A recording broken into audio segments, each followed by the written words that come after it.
اعوذ باللہ من الشیطان الرجیم بسم اللہ الرحمن الرحیم وللہ ما فی السماوات وما فی الارض، اور اللہ ہی کے لیے ہے جو کچھ بھی آسمانوں میں ہے اور جو کچھ زمین میں ہے۔ وَلَقَدْ وَصَّيْنَا الَّذِينَ، اور البتہ ہم نے وصیت کی، ہم نے تاکیدی حکم دیا ان لوگوں کو اوت الکتاب جن کو کتاب دی گئی، یعنی یہود و نصارہ کو، من قبلکم اے امت محمدیہ تم سے پہلے، وَإِيَّاكُمْ اور بالخصوص تم کو بھی ہم وہی حکم دے رہے ہیں۔ کیا حکم؟ کہ ان اتقوا اللہ، تم اللہ سے ڈرتے رہو، تقوی اختیار کرو، اللہ کی ذات کا خوف دل میں لاؤ۔ وَإِن تَكْفُرُوا اور اگر تم کفر بھی کرو گے، کفر کر لو گے، اللہ کا انکار کرو گے، باغی بن جاؤ گے، تو یہ پھر یاد رکھنا کہ فَإِنَّ لِلَّهِ مَا فِي السَّمَاوَاتِ وَمَا فِي الْأَرْضِ، بس بے شک اللہ ہی کے لیے ہے جو کچھ آسمانوں میں ہے اور جو کچھ زمین میں ہے۔ وَكَانَ اللَّهُ غَنِيًّا حَمِيدًا، اللہ تعالیٰ بے پرواہ ذات ہے، تعریفوں والا ہے۔ وَلِلَّهِ مَا فِي السَّمَاوَاتِ وَمَا فِي الْأَرْضِ، اور اللہ ہی کے لیے ہے جو کچھ آسمانوں میں ہے اور جو کچھ زمین میں ہے۔ وَكَفَى بِاللَّهِ وَكِيلًا، اور اللہ تعالیٰ کارساز ہے ہونے کے اعتبار سے کافی ہے، اللہ کام بنانے والا ہے۔ ان یشاء یذہبکم، اگر وہ اللہ چاہے تو تم لوگوں کو لے جائے، ایھا الناس اے لوگو، تمہیں لے جائے، تمہیں مار دے، تمہیں ختم کر دے، ویأتی بآخرین، اور اگر وہ چاہے تو تمہیں لے جائے اور تمہاری جگہ دوسرے لوگوں کو لے آئے۔ وکان اللہ علی ذلک قدیرا، اور اللہ تعالیٰ اس بات پر قادر ہے۔ من کان یرید ثواب الدنیا، جو آدمی دنیا کا ثواب چاہتا ہے تو فعند اللہ، پس اللہ کے پاس ثواب الدنیا والآخرہ، دنیا اور آخرت دونوں کا ثواب موجود ہے۔ وکان اللہ سمیعا بصیرا، اور اللہ تعالیٰ سننے والے ہیں، دیکھنے والے ہیں۔ سپارہ نمبر 5 سورۃ النساء قرآن مجید کی چوتھی سورت ہے، آیت نمبر 131، 132، 133 اور 134۔ یہ 4 آیتیں آپ کے سامنے تلاوت ہوئی ہیں، آپ نے ان کا ترجمہ سماعت فرمایا۔ ان آیات کا ایک درس گزر چکا ہے، آج دوسرا درس ہے۔ پچھلے درس کا خلاصہ یہ ہے کہ اللہ تعالیٰ نے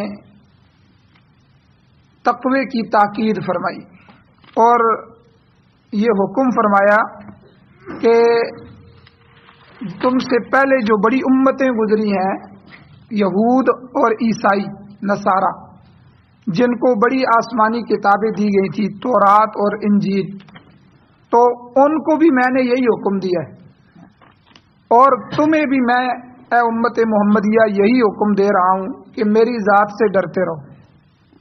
ان اتقوا اللہ، اللہ کی ذات سے ڈرتے رہو، اللہ کی ذات کا تقوی اختیار کرو۔ اور تقوی کے متعلق جو ہے وہ میں نے کل ذکر کیا، اصل میں اللہ تعالیٰ نے کمزوروں کے، یتیموں کے، عورتوں کے، بیواؤں کے اور کمزور طبقات کے یہاں حقوق بیان فرمائے ہیں، تو ان ساری چیزوں میں تقوی کی ضرورت ہوتی ہے۔ اور کل میں نے بیان کیا تھا نکاح کے خطبے میں قرآن مجید میں بہت سی آیتیں ہیں جو نکاح کے متعلق ہیں، اللہ کے نبی نے وہ آیتیں نہیں پڑھی، تقوی کی آیتیں پڑھی۔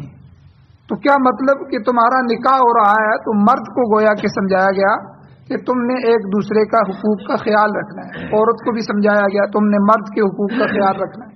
پھر مرد جو ہے وہ گھر میں بڑا ہوتا ہے، ذمہ دار ہوتا ہے اور اتھارٹی والا ہوتا ہے۔ اللہ تعالیٰ نے الرجال قوامون علی النساء، عورتوں پر اللہ نے مردوں کو نگران بنا دیا ہے، تو ان کو گو کہ ایک فضیلت دے دی ہے۔ تو اس کا یہ مطلب نہیں ہے کہ عورت پر ظلم شروع کر دے، اس کے حقوق دبا دے، اس کی جو ہے وہ معاملات میں دخل دے، اس پر جو ہے وہ ظلم کرے، تو یہ نہیں۔ تو اس میں تقوی کی ضرورت ہے۔ جہاں بھی انسان تقوی اختیار کرے گا، ہر وقت اللہ تعالیٰ کی ذات اس کے سامنے رہے گی، اللہ مجھے دیکھ رہے ہیں۔ صحابہ کی جو کیفیت بنائی گئی، حضور نے جو ان کی تربیت فرمائی، بس یہی ایک بات ان کو سکھائی گئی، آخرت کا دھیان رکھنا کہ کوئی پتہ نہیں اگلا لمحہ میں اس دنیا کو چھوڑ کے اگلی دنیا میں چلا جاؤں۔ ایک وقت تھا میں عالم ارواح میں تھا، روحوں کی طرح میں جی رہا تھا، اللہ نے مجھ سے وعدہ بھی لیا، اور اس کے بعد میں ماں کے پیٹ میں جب میرا جسم بنایا گیا تو 4 مہینے کے بعد میری روح اس میں ڈال دی گئی. پھر میں ایک نئے جہان میں آ گیا، عالم دنیا میں. پھر عالم دنیا سے آگے میں نے عالم برزخ میں جانا ہے، اور عالم برزخ سے آگے عالم آخرت ہے. تو یہ سارے جہاں جس کی نظر میں ہے تو وہ انسان کبھی بھی غلط پٹڑی پہ نہیں جا سکتا. اور پھر اللہ تعالیٰ مجھے دیکھ رہے ہیں. یہ ایک ایسا جو ہے وہ عقیدہ ہے کہ اللہ تعالیٰ کی میرے اوپر نظر ہے. اللہ جو ہے وہ میرے ہر عمل کو نوٹ کر رہے ہیں، اور میں نے اپنے ہر عمل کا حساب دینا ہے. تو یہ تقوی ہے. تو تقوی کا حکم اللہ نے یہاں تاکیدی فرمایا، خالی حکم نہیں فرمایا. فرمایا پہلی امتوں کو بھی میں نے کہا تھا، تمہیں بھی کہہ رہا ہوں میری ذات سے ڈرتے رہو. یہ تاکیدی حکم ہوتا ہے، گویا کہ تاکید کر کے کہہ رہے ہیں. تو اللہ تعالیٰ نے یہاں جو ہے اس کا حکم دیا اور اس پر گویا کہ تاکید فرمائی. اور دوسری بات کل ذکر کی تھی کہ اہل کتاب کو اللہ نے تقوی کا حکم دیا، اور تقوی عمل پر ابھارتا ہے کہ بھائی جب اللہ کی ذات سے ہم نے ڈرنا ہے تو اللہ ہم سے کیا چاہتے ہیں، جو چاہتے ہیں وہ ہم کریں گے. تو اللہ ہم سے نماز چاہتے ہیں، اللہ ہم سے عبادات چاہتے ہیں، اللہ تعالیٰ ہم سے روزہ چاہتے ہیں. تو یہ ساری جو اس کے احکام ہیں، جو اس نے حکم دیے ہیں ہم کو، ہم نے اس کے حکم کو ماننا ہے. تو جب حکم کو ماننا ہے تو اب کئی لوگ تعمیل حکم کی بجائے جو ہے وہ اپنے عقائد کو بگاڑ لیتے ہیں، اور وہ چند مفروضوں پر، چند چیزوں پر جی رہے ہوتے ہیں کہ اللہ معاف کرنے والا ہے، اللہ غفور الرحیم ہے، اللہ تعالیٰ یہ ہے، حضور ہماری شفاعت فرما دیں گے. اعمال کی زندگی کی طرف قدم نہیں رکھتے. تو یاد رکھیں قرآن مجید میں جہاں بھی آمنو کا لفظ ہے وہاں وعملوا الصالحات بھی ہے. ان الذین آمنوا وعملوا الصالحات، ایمان کے بعد اعمال صالحہ ضروری ہیں. اللہ تعالیٰ کی رضا والے اعمال کیے جائیں، اللہ کی ناراضگی والی بدعمالیوں سے بچا جائے. اور باقی اس کی تفصیل کل کے درس میں گزر چکی تھی. آج پھر اللہ تعالیٰ نے دوبارہ اگلی جو آیتیں ہیں ان میں پھر تاکید فرمائی.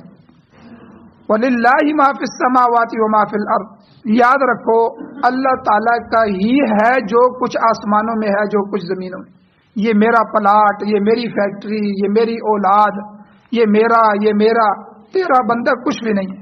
نہ تو کچھ لے کے آیا تھا، نہ تو کچھ لے کے جائے گا. تیری ملکیت ہی نہیں ہے. دنیا میں جو اللہ نے تجھے دیا اپنے انعام سے دیا، یہ اللہ کی نعمتیں ہیں. اللہ نے عارضی مالک بنا دیا ہے، اور یہ بھی میرا آپ کا امتحان ہے جو دنیا میں ہمیں یہ مالک بنا دیا ہے کہ ان کے حق بھی ہم ادا کرتے ہیں کہ نہیں کرتے. ایک بات.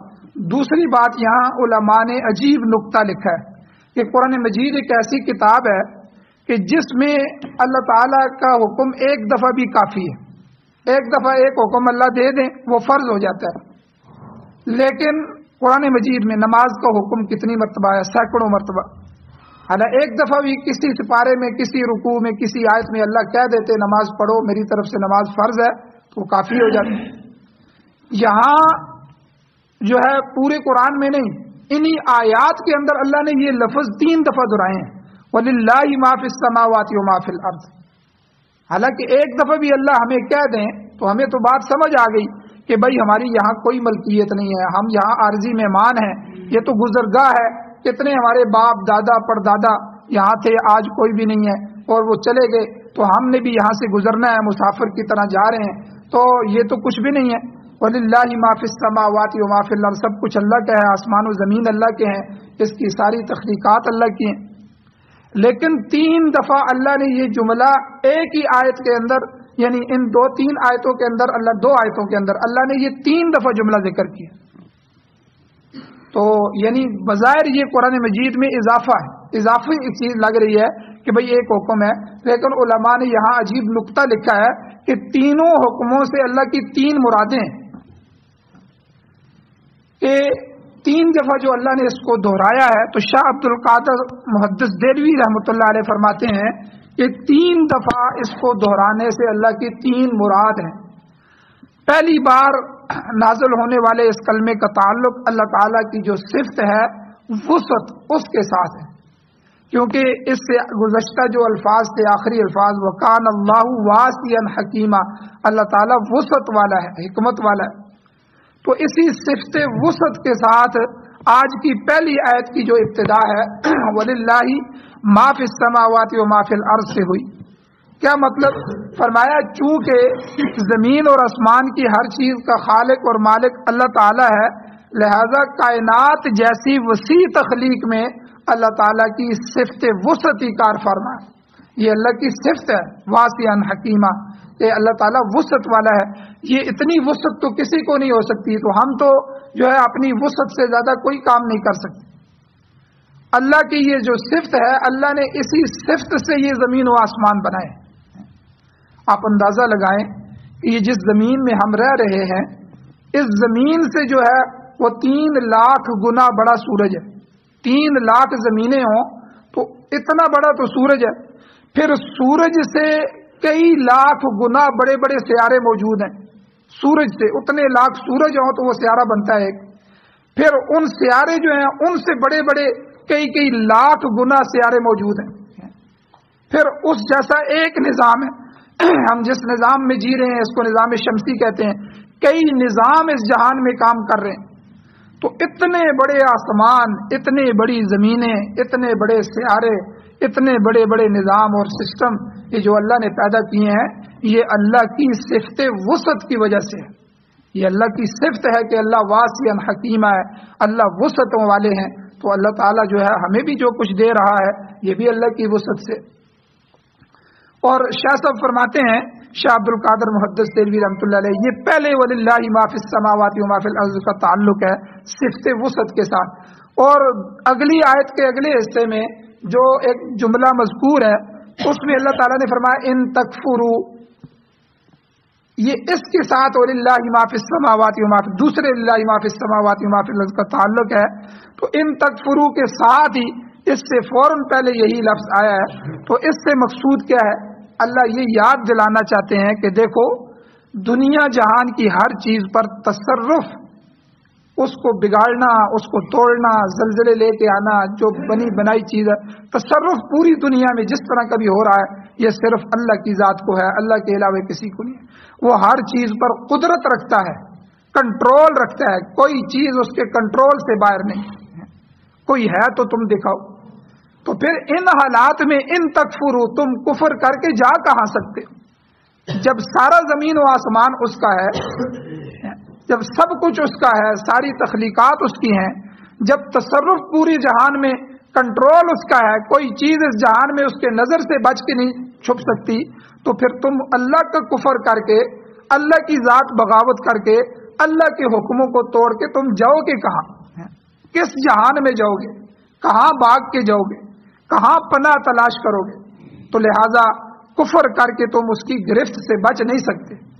تو یہاں گویا کہ دوسرا وَلِلَّهِ مَا فِي السَّمَاوَاتِ وَمَا فِي الْأَرْضِ کو ذکر کر کے اللہ نے کفر کی ممانعت فرمائی کہ میری ذات کی اتنی نعمتیں استعمال کرتے ہو، میرے زمین و آسمان استعمال کرتے ہو، میرے سارے سسٹم استعمال کرتے ہو، سورج تمہیں روشنیاں مہیا کر رہا ہے، سورج تمہارے پھل پکا رہا ہے، آسمان کے جو ستارے سیارے اور چاند جو ہے وہ تمہارے پھلوں میں مٹھاس بھر رہے ہیں، تمہارے سمندر جو ہیں وہ تمہیں غذا پہنچا رہے ہیں، تمہاری زمینیں غلے اگ رہی ہیں، تو تم میرا کفر کرو گے، میری ذات کو بلا دو گے، میرے احکام کی خلاف ورزی کرو گے، میری کوئی حیثیت نہیں مانو گے، تو یاد رکھنا تم میری سرزمین سے باہر نہیں نکل سکتے. اور وَقَانَ اللَّهُ غَنِيًّا حَمِيدًا، اللہ تعالیٰ ہر چیز سے مستغنی ہے، اللہ کو میرے سجدوں کی ضرورت نہیں ہے، اس کے لیے فرشتے کافی ہیں، ہر وقت سجدہ کر رہے ہیں، اللہ کو میری عبادات کی ضرورت نہیں ہے. یہ تو اللہ مجھے ہی نوازنا چاہتے ہیں تاکہ بندہ اللہ کا ہو جائے اور اللہ بندے کا ہو جائے. تو اس لیے اللہ کو تعریف کی بھی ضرورت نہیں ہے. وَكَانَ اللَّهُ غَنِيًّا حَمِيدًا، وہ پہلے سے ہی تعریف شدہ ہے، ہر چیز اس کی تعریف کر رہی ہے، ذرہ ذرہ قطرہ قطرہ ہر وقت جو ہے وہ اس کے گن گا رہا ہے. اس لیے اللہ تعالیٰ تعریفوں والا ہے، وہ سب تعریفوں کا مالک ہے. یہ دوسرا وَلِلَّهِ مَا فِي السَّمَاوَاتِ وَمَا فِي الْأَرْضِ. اور اس جملے کی تیسری آیت کے متعلق شاہ صاحب فرماتے ہیں کہ اس کا تعلق اللہ تعالیٰ کی صفت کارسازی کے ساتھ ہے. وکیلا، اللہ وکیل ہے، کارساز ہے. تو جیسا کہ آج کے درس کی دوسری آیت میں پھر آیا ہے وَلِلَّهِ مَا فِي السَّمَاوَاتِ وَمَا فِي الْأَرْضِ، تو یہ تیسری مرتبہ جو ہے وہ آیا ہے. تو اس کا تعلق کر. چنانچہ اس آیت میں یہ جملہ پھر دہرانے کے بعد فرمایا وَقَفَى بِاللَّهِ وَكِيلًا، اللہ تمہارے لیے کارساز کافی ہے. مقصد یہ ہے کہ پوری کائنات یعنی زمین، آسمان، چاند، سورج، ستارے، سیارے، غرضے کے ہر چیز کا مالک وہی مالک الملک ہے، اور اس میں بسنے والے ہر انسان، جن، فرشتے، چرند پرند، کیڑے مکوڑے، یہ وغیرہ وغیرہ جتنے بھی ہیں، ان سب کا کام بنانے والا کارساز اللہ ہے. تو لہذا جو شخص اللہ کے احکام کو بجا لائے گا، اللہ تعالیٰ اس کے کام دنیا میں بھی ٹھیک بنا دے گا اور آخرت میں بھی اسے بے شمار انعامات سے نوازے گا، کیونکہ کارساز وہی ہے. اور دوسری طرف یہ بھی اشارہ کر دیا، جب سب کام میں بنانے والا ہوں، بگڑی میں بنانے والا ہوں، تمہاری حاجتیں میں پوری کرنے والا ہوں، تو پھر در در کی ٹھوکریں کیوں کھاتے ہو؟ میرے در میں کیوں نہیں آتے؟ کبھی کسی جا کے درخت کو پوج رہے ہو، کبھی کسی پتھر کے سامنے سجدہ کر رہے ہو، کبھی کس کے سامنے سجدہ کر رہے ہو، تو میری ذات کو کیوں چھوڑ رہے ہو؟ میری ساتھ ناشکری کیوں کر رہے ہو؟ میرا کھاتے ہو تو غیروں کے گاتے ہو. تو اللہ تعالیٰ نے وَلِلَّهِ مَا فِي السَّمَاوَاتِ وَمَا فِي الْأَرْضِ کے بعد متصل وَكَفَى بِاللَّهِ وَكِيلًا ذکر کر کے فرما دیا کارساز میں ہی ہوں، ہر چیز کا کام بنانے والا میں ہی ہوں، لہذا تمہیں میری حکومتیں بھی تسلیم کرنی پڑیں. اور اسی لیے سورہ مزمل میں اللہ تعالیٰ نے فرمایا کہ مجھے کارساز پکڑو، لا الہ الا ہو، کوئی الہ نہیں ہے، کوئی معبود نہیں ہے، کوئی حاجت روا نہیں ہے، کوئی مشکل کشا نہیں ہے، الا ہو، صرف وہ اللہ ہی ہے، صرف اس اللہ ہی کو اپنا کارساز بناؤ. فاتخذہ وکیلا، تم اس کو وکیل پکڑو نا، تم اس کو اپنا کام بنانے والا بناؤ. صحابہ کی یہی کیفیات تھی، 2 رکعت نماز پڑھتے تھے، اللہ سے مانگتے تھے، اللہ مسئلے حل کر دیتے، سجدہ کرتے تھے، اللہ مسئلے حل کرتے تھے. اللہ کے پاس جاؤ، اللہ سے اپنی باتیں منواؤ.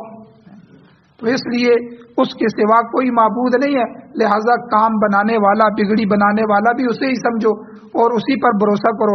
یاد رکھو سارے گناہ اللہ معاف کر دیتا ہے، شرک کو اللہ معاف نہیں کرتا، اپنی ذات کے ساتھ شریک اللہ ٹھہرانے والے کو معاف نہیں کرتا، یہ بھی بگڑی بنانے والا ہے جی. یہاں سے بھی مسئلے حل ہو جاتے ہیں جی. اللہ تعالیٰ کو اس پر بڑا غصہ آتا ہے. اللہ جو ہے وہ پورے پیغمبروں کو اللہ نے فرمایا،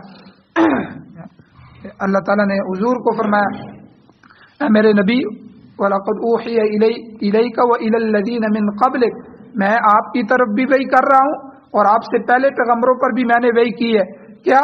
لَإِنْ أَشْرَكْتَ، اگر آپ بھی شرک کریں گے نا، لَيَحْبَطَنَّ عَمَلُكَ، آپ کے عمل بھی میں بیکار کر دوں گا، آپ کے اعمال بھی ضائع کر دوں گا اور آپ خسارے والوں میں سے ہو جائیں گے، نقصان والوں میں سے ہو جائیں گے.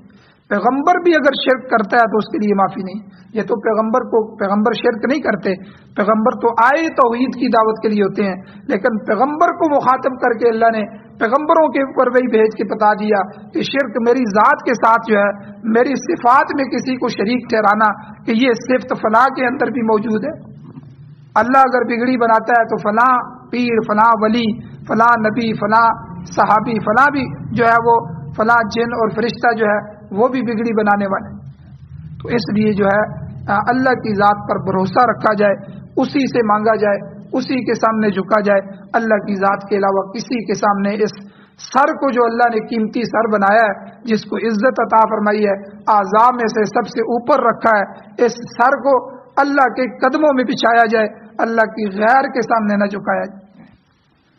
اور اللہ تعالیٰ نے ان صفات کا تذکرہ فرما کر جو معبودان باطلہ ہیں، تو باطل معبود ہیں، ان سب کی نفی کر دی. جب مالک اللہ ہے، مالک الملک اللہ ہے، مختار کل اللہ ہے، قادر مطلق اللہ ہے، کارساز اللہ ہے، علیم اللہ ہے، وسیع اللہ ہے، تعریفوں والا حمید اللہ ہے، یہ ساری صفات اللہ نے انہی آیات میں ذکر فرمائی. یہ 6-7 صفتیں ہیں، یہ انہی آیات میں ذکر فرمائی. جب یہ سب کچھ اللہ ہے تو پھر اس کے علاوہ معبود بھی کوئی نہیں ہے. مگر سب کچھ جاننے کے باوجود آپ دیکھیں غیر اللہ کی پوجا کرنے والے لوگ کتنے دنیا میں اس وقت جو ہے وہ 7.5-8 ارب آبادی ہے، اس میں سے 1.5-2 ارب مسلمان ہیں، باقی ساری دنیا اللہ کا کفر کرنے والی.